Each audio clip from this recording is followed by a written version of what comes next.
한 달 생활비로 이 금액 없으면 노후가 위험합니다. 오늘은 우리 모두가 반드시 고민해야 할 주제, 노후 한 달 최소 생활비는 얼마일까? 에 대해 이야기해 보겠습니다. 단순히 금액만 이야기하는 것이 아니라 왜 그 금액이 필요한지, 어떻게 준비해야 하는지, 그리고 현실적인 실행 방법까지 디테일하게 다룰 예정입니다. 1. 노후 한 달 최소 생활비는 얼마일까요? 2024년 기준으로 대한민국 1인 가구의 최저 생계비는 133만 67원입니다. 이 금액은 외식이나 여행 같은 여유로운 소비를 제외하고 오로지 생존을 위해 필요한 최소 금액입니다. 예를 들어 월세, 공과금, 식비 등 가장 기본적인 생활비만 포함된 금액이죠. 이를 1년 기준으로 환산하면 약 1,600만 원입니다. 이제 이 금액이 무엇을 의미하는지 살펴보겠습니다. 노후에는 대부분의 사람들이 근로소득을 잃게 됩니다. 따라서 이 1,600만 원을 충당하려면 반드시 자본소득이 필요합니다. 자본소득이란 예금, 이자, 주식 배당, 월세와 같은 소득을 의미합니다. 현재 4% 금리를 기대한다고 가정하면 약 4억 원의 순수 자본이 필요합니다. 중요한 점은 이 금액이 집값을 제외한 순수 자산이라는 것입니다. 즉 4억 원은 안정적인 노후 생활을 위한 최소한의 기준점이라는 결론이 나옵니다. 이제 4억 원이라는 금액이 왜 필요한가요? 라는 질문을 하실 겁니다. 이 금액은 단순히 숫자의 문제가 아니라 여러분의 삶을 유지하기 위한 안전망이 됩니다.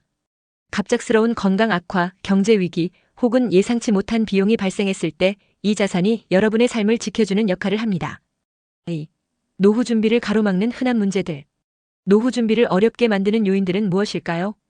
이를 해결하려면 우리가 흔히 범하는 실수들을 먼저 알아야 합니다. 첫 번째 문제는 잘못된 투자입니다. 노후에는 안정적인 자산 관리가 가장 중요합니다. 은퇴 후에도 무리한 투자를 계속하는 경우 복구 불가능한 재정적 어려움에 빠질 가능성이 큽니다. 따라서 노후에는 수익률보다는 안정성에 초점을 맞춘 투자 전략이 필수적입니다. 두 번째 문제는 준비의 시작이 너무 늦다는 점입니다. 많은 분들이 아직 젊으니 나중에 준비해도 괜찮아라고 생각합니다. 하지만 시간이 지날수록 투자할 금액과 기간이 줄어들고 결국 준비해야 할 금액은 더 커집니다. 노후 준비는 시간을 자산으로 활용하는 게임이라는 점을 명심해야 합니다. 3. 노후 준비의 핵심 건강한 사회활동. 노후 준비는 단순히 자산 관리로 끝나는 것이 아닙니다. 많은 분들이 노후 준비의 전부를 재테크로 생각하지만 사실 이는 전체 준비의 30%에 불과합니다. 나머지 70%는 건강한 사회활동에서 비롯됩니다. 왜 사회활동이 중요할까요? 첫째, 사회활동은 단순히 돈을 벌기 위한 수단이 아닙니다. 이는 정신적 안정감과 삶의 질을 높여주는 중요한 역할을 합니다. 둘째, 경제활동을 통해 소득을 창출할 수 있는 능력은 곧 여러분의 생존력을 의미합니다. 셋째, 사회활동은 건강과 직결됩니다. 활동적인 삶을 유지하면 육체적, 정신적 건강도 함께 좋아지기 때문입니다. 예시로 살펴보겠습니다. 실버 세대의 건강을 관리하거나 생활 편의를 돕는 서비스는 앞으로 수요가 꾸준히 증가할 것입니다. 취미를 활용한 소득 창출도 가능합니다. 예를 들어 손재주가 좋다면 수제 공예품을 만들어 판매하거나 글쓰기에 관심이 있다면 블로그나 책 출판으로 연결할 수 있습니다. 최근에는 유튜브, 블로그, SNS 같은 플랫폼을 활용해 자신의 경험과 지식을 공유하며 소득을 창출하는 사람들도 많아졌습니다. 이처럼 사회활동은 단순히 돈을 벌기 위한 것이 아니라 노후에도 지속적으로 성장할 수 있는 중요한 수단입니다. 4. 좋아하는 일을 돈이 되게 만드는 방법. 노후 준비를 위한 또 다른 핵심은 좋아하는 일을 찾는 것입니다. 많은 분들이 돈을 벌기 위해 하기 싫은 일을 참고 견디지만 노후에는 그런 방식이 더 이상 통하지 않습니다. 따라서 가장 먼저 해야 할 일은 진정으로 좋아하는 일을 찾는 것입니다.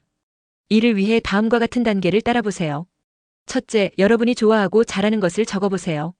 예를 들어 요리를 좋아한다면 요리 강사가 될 수 있고 사진을 좋아한다면 취미 사진가로 활동할 수 있습니다. 둘째, 그 일을 발전시키기 위해 필요한 기술을 배워보세요. 온라인 강의, 오프라인 워크숍 등 다양한 배움의 기회가 있습니다. 셋째, 그 일을 통해 수익을 창출할 수 있는 방법을 고민해보세요. 예를 들어 강의를 열거나 작품을 판매하거나 온라인 플랫폼을 활용할 수 있습니다. 좋아하는 일을 하면서 소득을 창출하면 단순히 돈을 버는 것을 넘어 삶의 만족감을 얻을 수 있습니다. 5. 현실적인 실행 플랜 5년 안에 1억 모으기. 노후 준비를 위한 첫 단계는 자산을 쌓는 것입니다. 많은 분들이 5년 안에 1억 모으기를 목표로 삼습니다. 이 목표를 달성하기 위한 현실적인 방법을 소개하겠습니다. 첫째, 목표 금액 설정. 5년 안에 1억을 모으려면 매달 약 153만 원을 저축해야 합니다. 하지만 처음부터 큰 금액을 설정하면 쉽게 포기하게 되니 가볍게 시작해 점진적으로 금액을 늘리는 전략이 필요합니다. 둘째, 통장 분리. 저축과 소비를 명확히 분리하기 위해 통장을 나누세요. 월급 통장, 월급을 받는 전용 통장. 소비 통장, 생활비와 소비를 관리하는 통장. 계절 지출 통장, 명절, 여행, 이벤트 비용을 대비한 통장. 저수지 통장, 비상금 용도로 사용하는 통장. 셋째, 점진적 저축 증가. 첫 해에는 90만 원으로 시작해 매년 10만 원씩 금액을 늘립니다. 예를 들어 첫 해 90만 원, 둘째 해 100만 원, 셋째 해 110만 원. 이렇게 진행하면 부담 없이 목표를 달성할 수 있습니다. 노후 준비는 단순히 자본을 모으는 과정이 아닙니다. 이는 더 나은 자신을 만들고 삶의 방향을 정하며 안정된 미래를 설계하는 과정입니다. 늦었다고 생각할 때가 가장 빠른 때라는 말처럼 오늘이야말로 노후 준비를 시작하기에 가장 좋은 날입니다. 지금 바로 작은 금액으로 시작해보세요. 오늘의 선택이 미래의 여러분을 바꿀 것입니다.